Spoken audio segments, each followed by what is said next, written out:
A Él sea todo honor, toda honra y toda gloria, ahora y siempre. En el nombre de Jesús. Amén. Muy bien. Preguntas.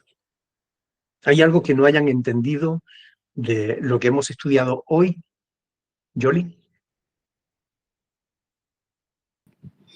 Sí, pastor. Yo quiero hacer una pregunta. Yo he escuchado mucho lo que los calvinistas predican de la predestinación, ¿verdad? He diferido y he comentado, les he enseñado muchas veces, pero nunca me contestan. Pero quiero que usted me aclare este versículo que dice en Efesios 2:8, porque ellos agarran mucho de este versículo, pastor, para Sí. decir, miren, aquí está que todos somos salvos por esta fe, una sola fe que habla. Porque por gracia sois salvos por medio de la fe. Entiendo a qué fe se refiere esta, yo entiendo, ¿no? Que es la fe de que nos creemos para ser salvos. Y esto no de vosotros, dice en la segunda parte, pues es don de Dios. Eso es lo que un poquito, pastor, que no lo entiendo, porque por gracia soy salvos por medio de la fe, sí la entiendo, porque yo tengo que creer para ser salvo, tengo que creer en Jesucristo. Pero el segundo que dice, y esto no de vosotros, pues es don de Dios. Entonces ellos se agarran de esto para decir esto, ¿no? Que todo el mundo es salvo cuando cree. Gracias, pastor. De nada. Gracias por la pregunta. La pregunta es lógica por lo que ellos enseñan y ellos dicen. Ahora, uno de los métodos de estudio bíblico que nos ayudan a entender la palabra es el método inductivo. Ese método consiste en hacerle preguntas al texto.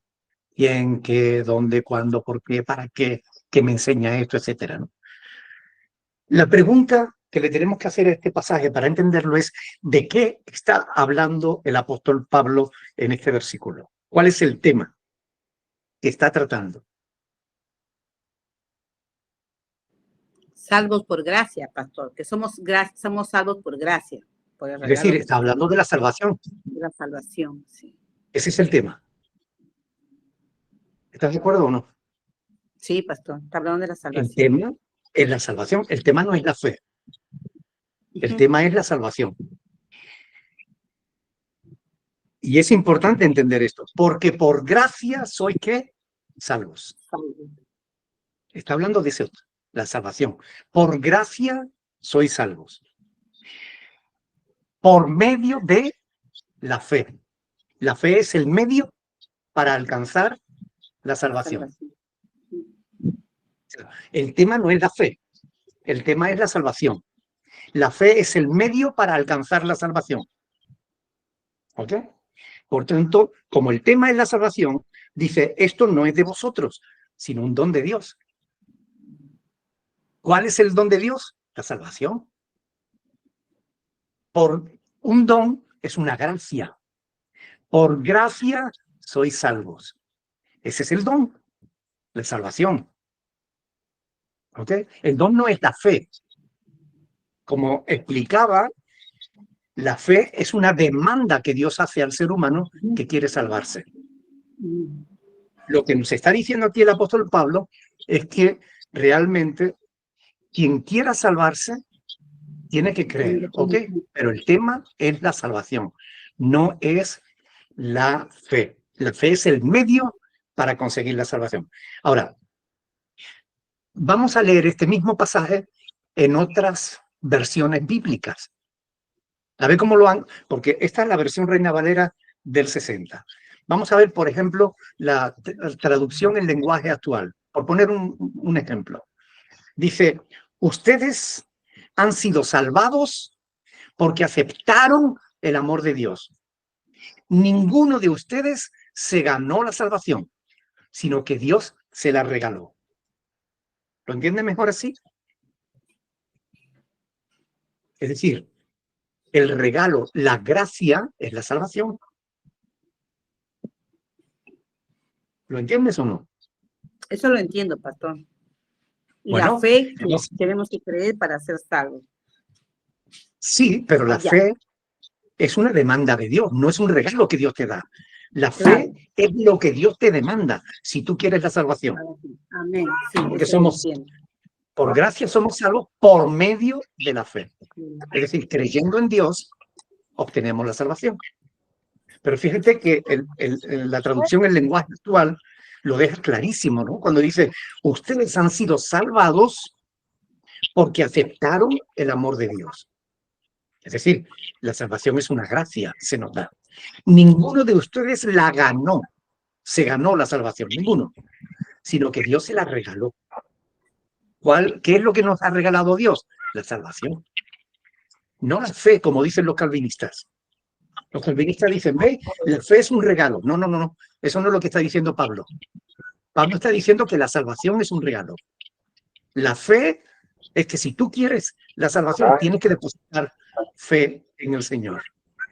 ¿Ok?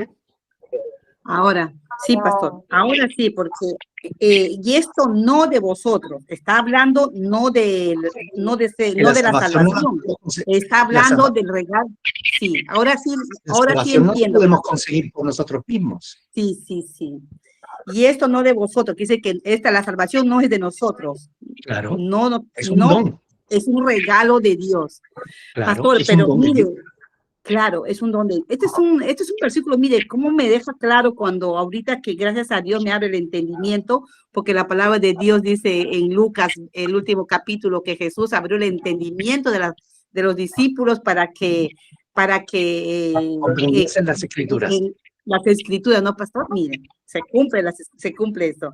Entonces, ahora, yo no entiendo, pastor, entonces, ¿por qué los calvinistas se agarran en este versículo para enseñar mal? Y ahora que yo lo entiendo perfectamente. Porque Juan Calvino estableció una falsa doctrina. Juan Calvino dice que Dios no quiere que todos sean salvos. Sí. Cuando la Biblia dice que sí. Sí. Marco, ¿podría quitar el micrófono, por favor? Porque está metiendo ruido. Es decir, Juan Calvino dice que que Dios creó a unos para ser salvos y creó a otros para ser condenados. Pero eso no es lo que dice la Biblia. La Biblia no dice que Dios hizo dos creaciones. Dios hizo una sola creación. De Adán y Eva, dice el apóstol Pablo, dice, de una sola sangre hizo todos los linajes de la tierra. Todos descendemos de Adán y Eva. Por tanto, es importante que entendamos esto. Dios no creó a unos para ser salvos y después hizo otra creación para condenar al resto. No, eso no es lo que dice la Biblia, pero es lo que enseña Juan Calvino. Claro, para sostener una mentira tienes que inventarte otras mentiras. Entonces tienes que malinterpretar algunos textos para que le den un cierto apoyo a lo que él enseña. Pero es falso. ¿Ok? Gracias, pastor.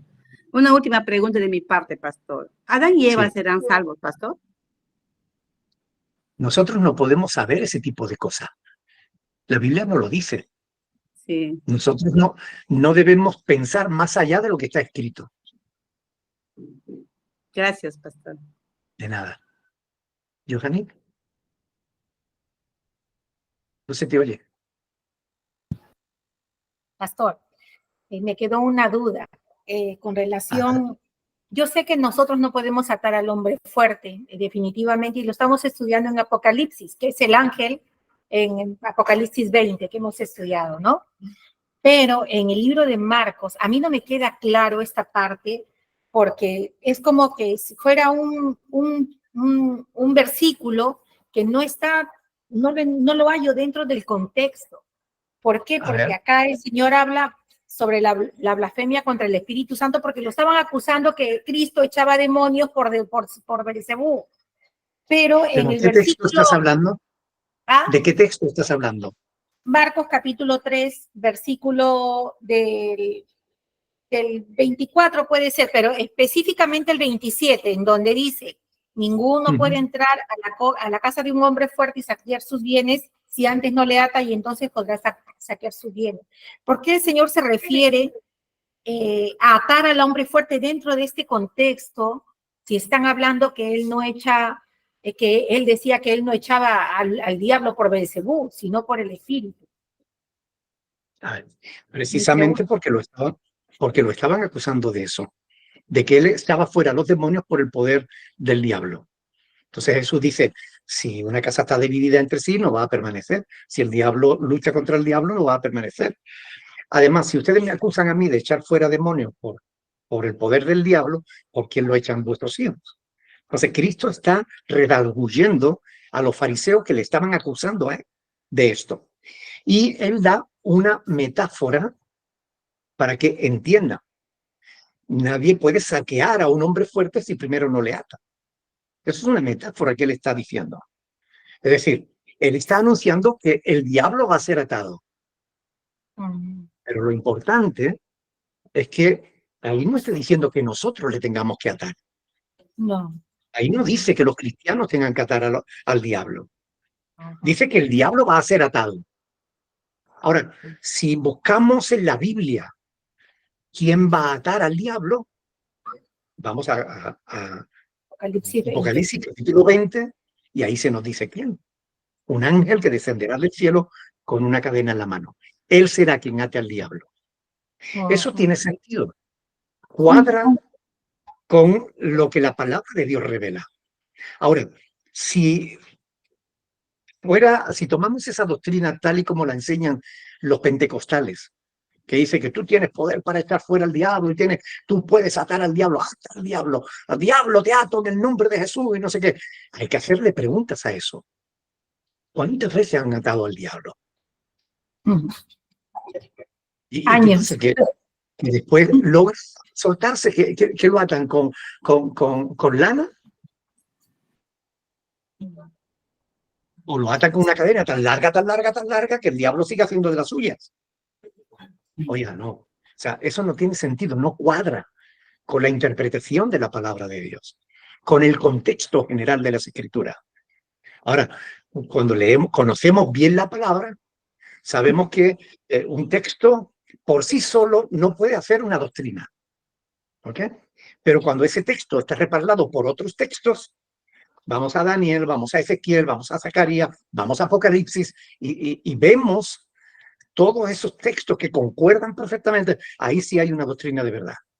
¿Ok? Entonces, ¿dónde se dice en la Biblia que Satanás, es decir, que alguien va a atar a Satanás? Apocalipsis capítulo 20 del 1 al 3. Ahí está escrito. ¿Quién lo va a atar? Ni siquiera Cristo lo ata. Porque Cristo es Dios. Cristo no tiene que rebajarse a atar al diablo. Claro. Es un ángel. Un ser espiritual como Satanás es un ser espiritual. Pero fíjense, ni siquiera el arcángel Miguel.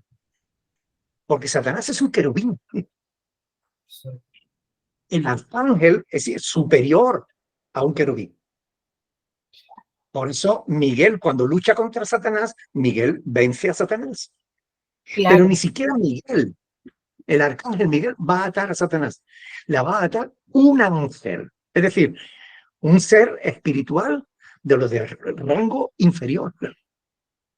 Pero Dios le va a dar el poder para atar a Satanás y mantenerlo encerrado en el abismo durante 1000 años. Ok, pastor. Entonces, o sea, esto es una metáfora. Claro, un texto debe ser interpretado a la luz de su contexto. ¿Ok? Por sí solo, claro, los pentecostales cogen este texto como pretexto. Pero claro, hay que hacerle preguntas.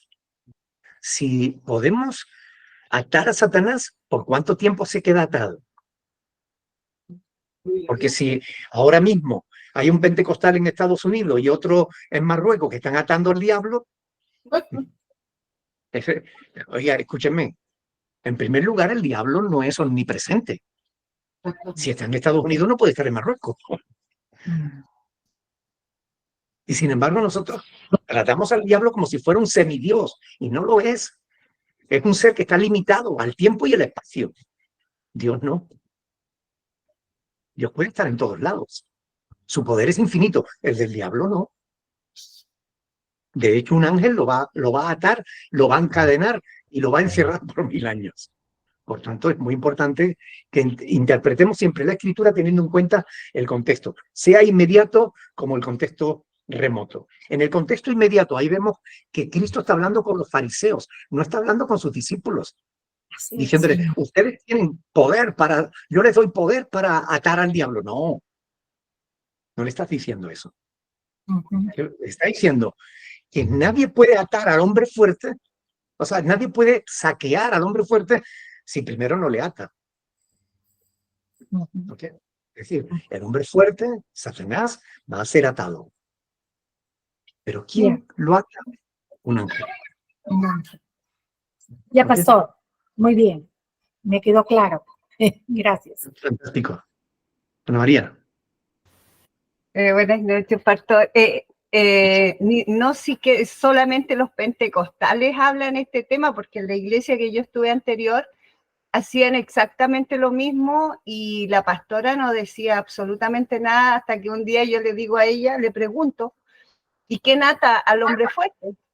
Entonces, y también le hablé varios temas más de los cuales ya habíamos estudiado y no supo responderme. Entonces después llegué con los estudios, se los mandé, pero tampoco me los rechazaron, así que no solamente los pentecostales, en las iglesias que dicen ser sana doctrina, que están enseñando sana doctrina, enseñan mal. Y yo me acuerdo que le dije, cuando oré, le dije, y la gloria y la honra sean para Dios, y ella me corrigió eso, pero no corrigió lo otro, y me dijo que yo no debía tantas, y ya sabemos que la gloria y la honra son para Dios, ¿para qué tanto? O sea, ¿para qué lo dices tanto? Y yo quedé, o sea, no corrigió lo otro, pero sí me corrigió a mí de darle la gloria a Dios en todo. Entonces yo decía, realmente están mal. A ver, que una iglesia diga que es de sana doctrina no significa que lo sea. Muchas iglesias pentecostales, y peor aún, neopentecostales, dicen que son de sana doctrina.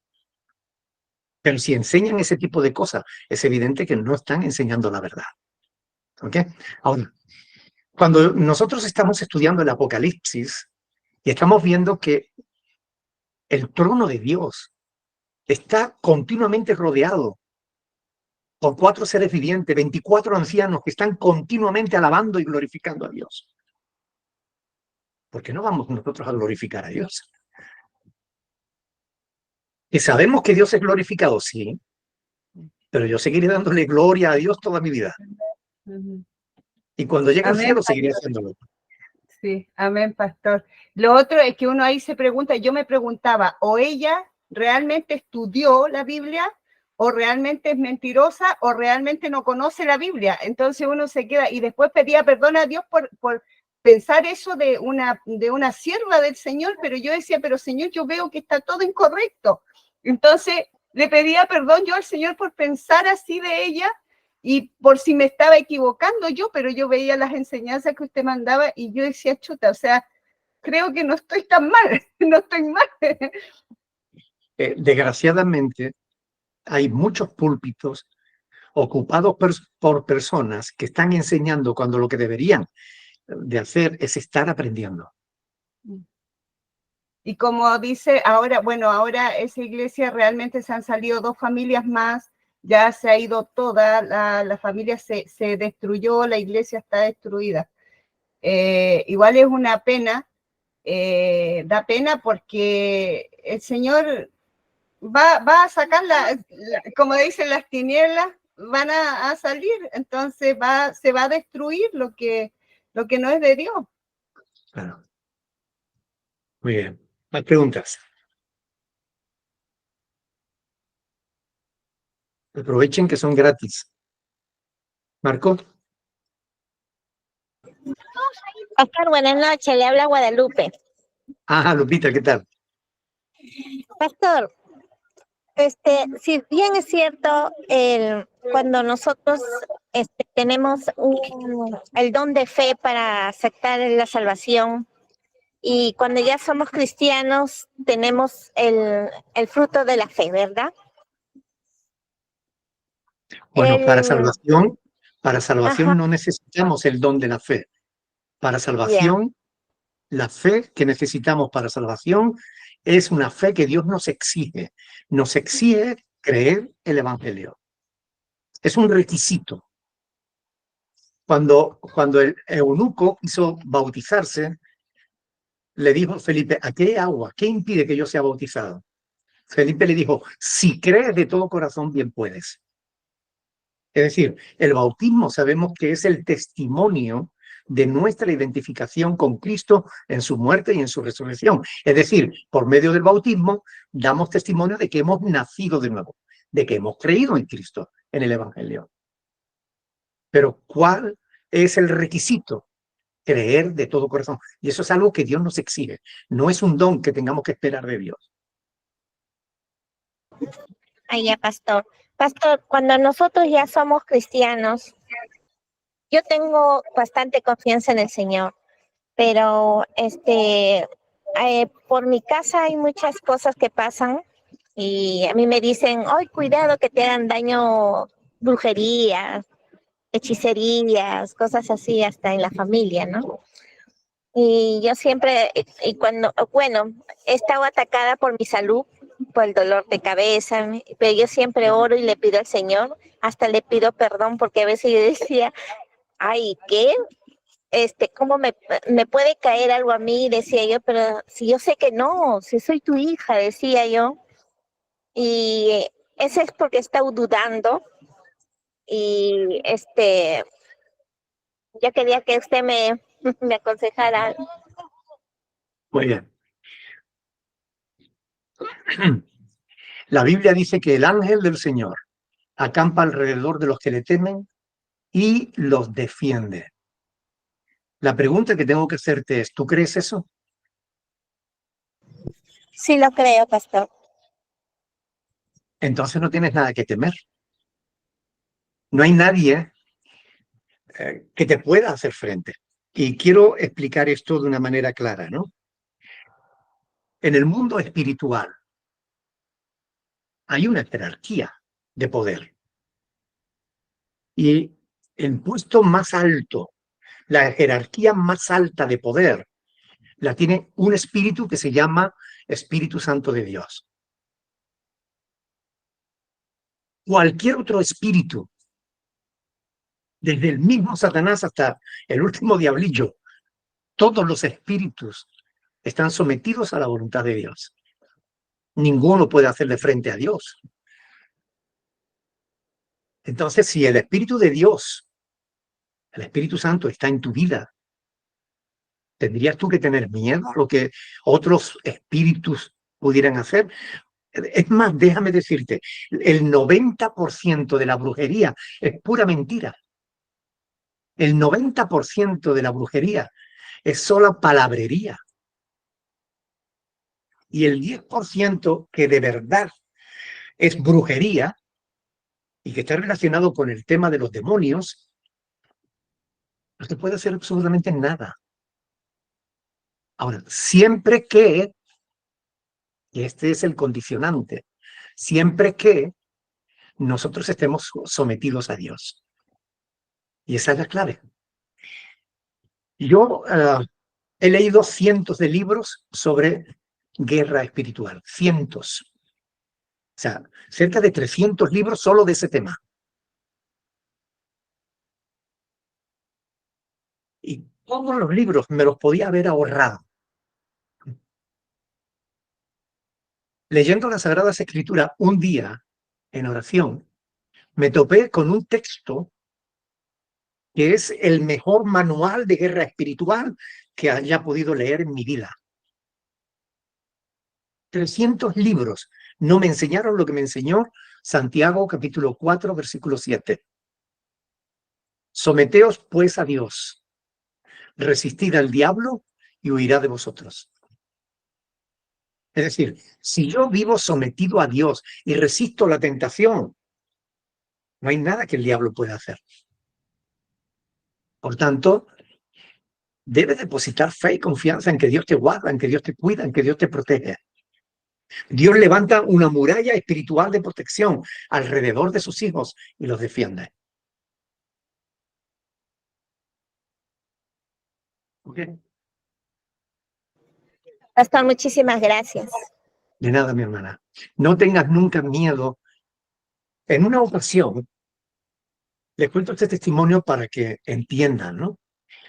En una ocasión yo estaba en casa, yo vivía en Arcos de la Frontera, una población de la provincia de Cádiz, en una urbanización que estaba al lado de un lago. Y yo estaba dando una clase bíblica, porque una vez a la semana nos reuníamos con los vecinos de la urbanización. Los invitamos a casa, le dábamos un café y unas pastas y yo les predicaba el evangelio, ¿no?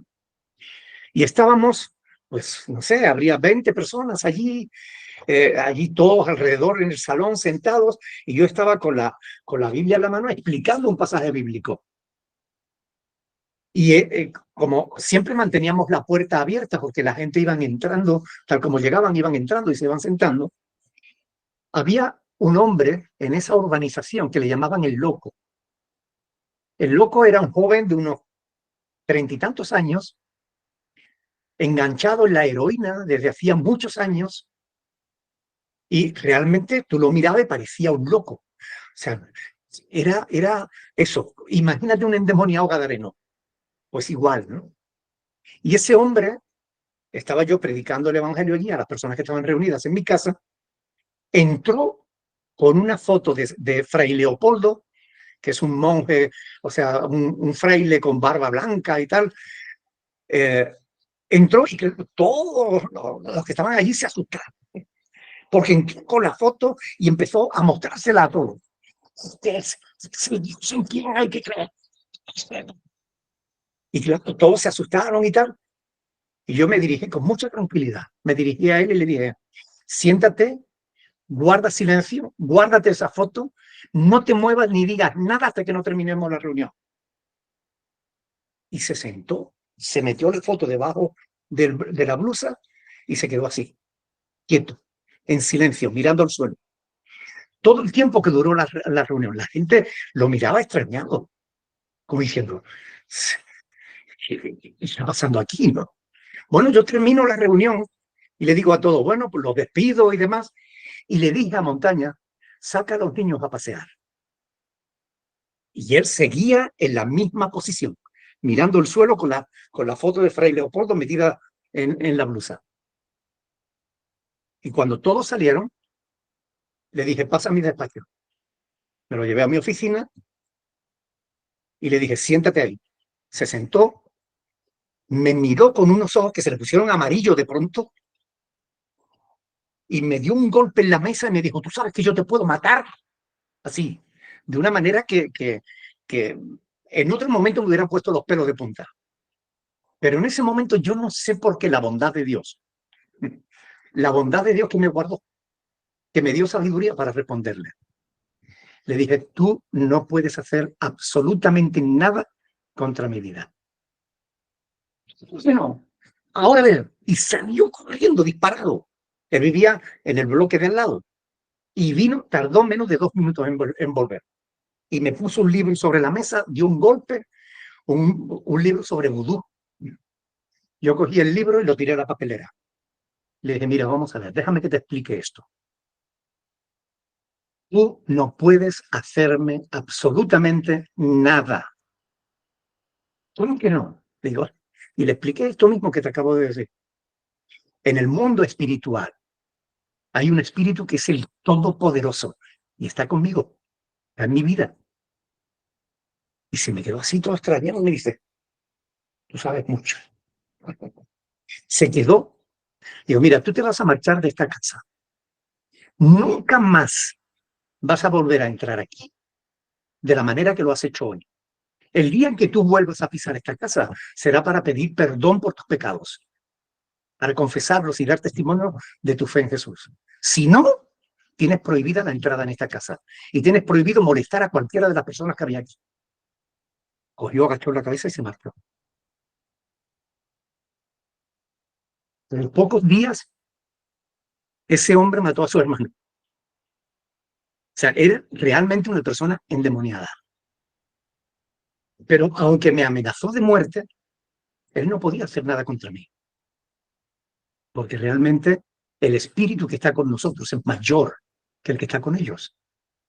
No tenemos nada que temer. ¿Okay? No hay nadie que pueda igualarse en poder a Dios. Una pregunta.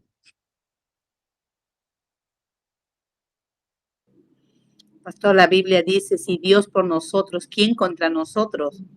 Sino el que no escatimonia a su propio hijo, ¿verdad? Yo tenía Claro. enemigas brujas, pastor, enemigas que me odiaban, no sé por qué me ganaba el odio de ese tipo de personas. Y yo dejaba los zapatos afuera, ¿no? Y yo orando. Y hasta que un día, pastor, yo me pongo uno de mis zapatos que yo dejaba afuera y me comencé a andar coja, me dolía el pie. Y quiso el enemigo ponerme una idea mala. Y dije, ah, no, esto no es Señor, porque tu palabra dice que si tú conmigo, ¿quién contra mí?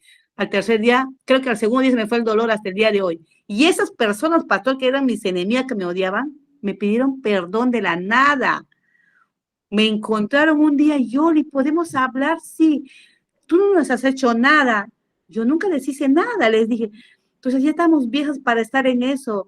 Perdonémonos. Yo no tengo nada contra ustedes, yo las perdono. Pastor, son mis amigas ahora. Imagínense. Si han querido hacer algo en su maldad, solo Dios sabe. Ahora son mis pinky y me friegan. Uy, tus amigas, ¿no quieran, no que te odiaban? No importa, pero yo las amaba y oraba por ellas. Ahora son mis amigas, pastor. Entonces, no hay nada que temer, como dice usted, la palabra de Dios nos dice eso. Y Amén. hay que estar firmes, como dice el Señor Jesús, también permanecer en Él y su palabra en nosotros.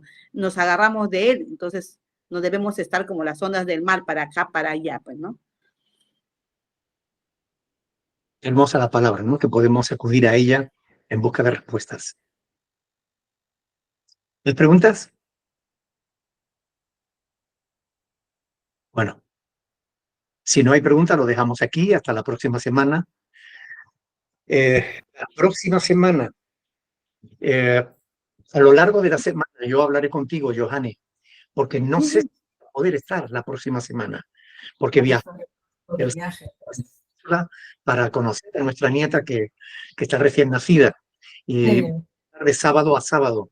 Entonces, no sé si voy a poder estar. Yo te lo confirmo a lo largo de la semana. Si tengo la oportunidad, me gustaría estar y tener este encuentro con vosotros el domingo por la noche. Si no pudiera, yo te lo diría con tiempo para que tú te prepares y tú compartas con las hermanas. ¿Okay? Gracias, pastor. Coordinamos. Bueno, pues oramos al Señor dándole gracias por este ratito. Amén. Padre del cielo, gracias por la oportunidad hermosa que tú nos das de poder reunirnos, congregarnos, a pesar de que no estamos en el mismo lugar.